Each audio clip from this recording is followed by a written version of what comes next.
Divorcez d'avec vos épouses, et que leur délai expire, alors ne les empêchez pas de renouer avec leurs époux, s'ils s'agréent l'un l'autre, et conformément à la bienséance. Voilà à quoi est exhorté celui d'entre vous qui croit en Allah et au jour dernier.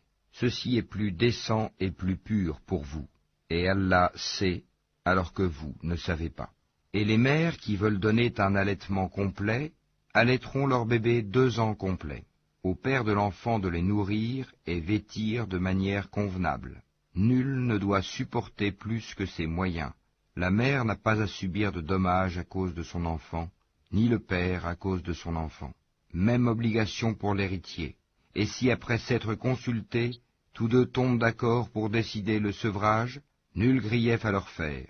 Et si vous voulez mettre vos enfants en nourrice, nul grief à vous faire non plus, à condition que vous acquittiez la rétribution convenue, conformément à l'usage. Et craignez Allah, et sachez qu'Allah observe ce que vous faites. Ceux des vôtres que la mort frappe et qui laissent des épouses, celles-ci doivent observer une période d'attente de 4 mois et 10 jours. Passé ce délai, on ne vous reprochera pas la façon dont elles disposeront d'elles-mêmes d'une manière convenable. Allah est parfaitement connaisseur de ce que vous faites.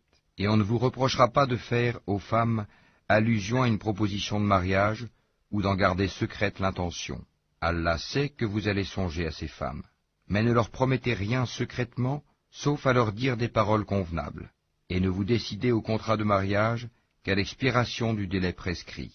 Et sachez qu'Allah sait ce qu'il y a dans vos âmes. Prenez donc garde à lui, et sachez aussi qu'Allah est pardonneur et plein de mansuétude. Vous ne faites point de péché en divorçant d'avec des épouses que vous n'avez pas touchées, et à qui vous n'avez pas fixé leur mare. Donnez-leur toutefois, l'homme aisé selon sa capacité, l'indigent selon sa capacité, quelque bien convenable dont elles puissent jouir. C'est un devoir pour les bienfaisants. Et si vous divorcez d'avec elles, sans les avoir touchées, mais après fixation de leur mare, versez-leur alors la moitié de ce que vous avez fixé, à moins qu'elles ne s'en désistent, ou que ne se désiste celui entre les mains de qui est la conclusion du mariage. Le désistement est plus proche de la piété. Et n'oubliez pas votre faveur mutuelle, car Allah voit parfaitement ce que vous faites. Soyez assidus au salat et surtout la salat médiane, et tenez-vous debout devant Allah avec humilité. Mais si vous craignez un grand danger, alors priez en marchant ou sur vos montures. Puis, quand vous êtes en sécurité, invoquez Allah comme il vous a enseigné ce que vous ne saviez pas. Ceux d'entre vous que la mort frappe et qui laissent des épouses doivent laisser un testament en faveur de leurs épouses, pourvoyant à 1 an d'entretien sans les expulser de chez elles. Si ce sont elles qui partent, alors on ne vous reprochera pas ce qu'elles font de convenable pour elles-mêmes. Allah est puissant et sage. Les divorcés ont droit à la jouissance d'une allocation convenable, constituant un devoir pour les pieux. C'est ainsi qu'Allah vous explique ces versets, afin que vous raisonniez. N'as-tu pas vu ceux qui sortirent de leur demeure, il y en avait des milliers, par crainte de la mort? Puis Allah leur dit, mourez, après quoi il les rendit à la vie. Certes, Allah est détenteur de la faveur envers les gens, mais la plupart des gens ne sont pas reconnaissants. Et combattez dans le sentier d'Allah, et sachez qu'Allah est audient et omniscient. Quiconque prête à Allah de bonne grâce, il le lui rendra multiplié plusieurs fois. Allah restreint ou étend ses faveurs, et c'est à lui que vous retournerez. N'as-tu pas su l'histoire des notables parmi les enfants d'Israël, lorsqu'après Moïse ils dirent à un prophète à eux, « Désigne-nous un roi pour que nous combattions dans le sentier d'Allah » Il dit, « Et si vous ne combattez pas, quand le combat vous sera prescrit ?» Ils dirent, « Et qu'aurions-nous à ne pas combattre dans le sentier d'Allah, alors qu'on nous a expulsés de nos maisons et qu'on a capturé nos enfants ?» Et quand le combat leur fut prescrit, ils tournèrent le dos, sauf un petit nombre d'entre eux. Et Allah connaît bien les injustes. Et leur prophète leur dit, « Voici qu'Allah vous a envoyé Talut pour roi. » Ils dirent, « Comment régnerait-il sur nous? Nous avons plus de droits que lui à la royauté. On ne lui a même pas prodigué beaucoup de richesses. » Il dit, « Allah vraiment l'a élu sur vous, et a accru sa part quant au savoir et à la condition physique. Et Allah alloue son pouvoir à qui il veut.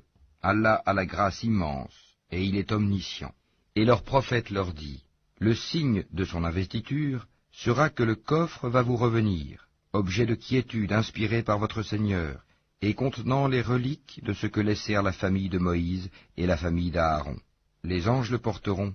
Voilà bien là un signe pour vous, si vous êtes croyants. Puis, au moment de partir avec les troupes, Talut dit, « Voici, Allah va vous éprouver par une rivière. Quiconque y boira ne sera plus des miens, et quiconque n'y goûtera pas sera des miens. Passe pour celui qui puisera un coup dans le creux de sa main. » Ils en burent, sauf un petit nombre d'entre eux.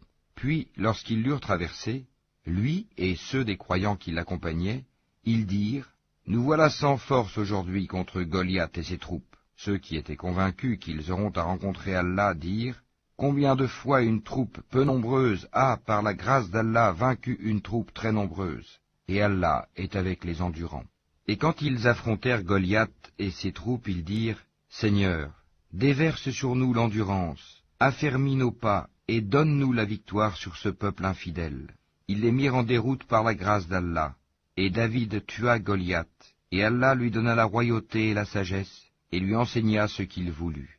Et si Allah ne neutralisait pas une partie des hommes par une autre, la terre serait certainement corrompue. Mais Allah est détenteur de la faveur pour les mondes. Voilà les versets d'Allah, que nous te récitons, Mohammed, avec la vérité. Et tu es certes parmi les envoyés. Parmi ces messagers, nous avons favorisé certains par rapport à d'autres. Il en est à qui Allah a parlé, et il en a élevé d'autres en grade. À Jésus, fils de Marie, nous avons apporté l'épreuve et l'avons fortifié par le Saint-Esprit. Et si Allah avait voulu, les gens qui vinrent après eux ne se seraient pas entretués, après que les preuves leur furent venues. Mais ils se sont opposés. Les uns restèrent croyants, les autres furent infidèles. Si Allah avait voulu, ils ne se seraient pas entretués. Mais Allah fait ce qu'il veut. Ô les croyants, dépensez de ce que nous vous avons attribué avant que vienne le jour où il n'y aura ni rançon, ni amitié, ni intercession. Et ce sont les mécréants qui sont les injustes. Allah, point de divinité à part lui, le vivant, celui qui subsiste par lui-même, Al-Qayyum, ni somnolence, ni sommeil ne le saisissent. À lui appartient tout ce qui est dans les cieux et sur la terre. Qui peut intercéder auprès de lui sans sa permission? Il connaît leur passé et leur futur, et de sa science, il n'embrasse que ce qu'il veut. Son trône, Kursi, déborde les cieux et la terre, dont la garde ne lui coûte aucune peine. Et il est le Très-Haut, le Très-Grand.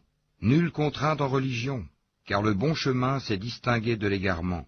Donc, quiconque mécroit ou rebelle, tandis qu'il croit en Allah, saisit l'anse la plus solide, qui ne peut se briser, et Allah est audient et omniscient. Allah est le défenseur de ceux qui ont la foi. Il les fait sortir des ténèbres à la lumière. Quant à ceux qui ne croient pas, ils ont pour défenseurs les taghut, qui les font sortir de la lumière aux ténèbres.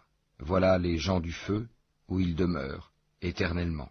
N'as-tu pas su l'histoire de celui qui, parce qu'Allah l'avait fait roi, argumenta contre Abraham au sujet de son Seigneur, Abraham ayant dit « J'ai pour Seigneur celui qui donne la vie et la mort », moi aussi, dit l'autre, je donne la vie et la mort.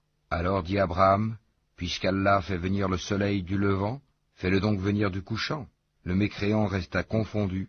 Allah ne guide pas les gens injustes. Ou comme celui qui passait par un village désert et dévasté. Comment Allah va-t-il redonner la vie à celui-ci après sa mort, dit-il. Allah donc le fit mourir et le garda ainsi pendant 100 ans.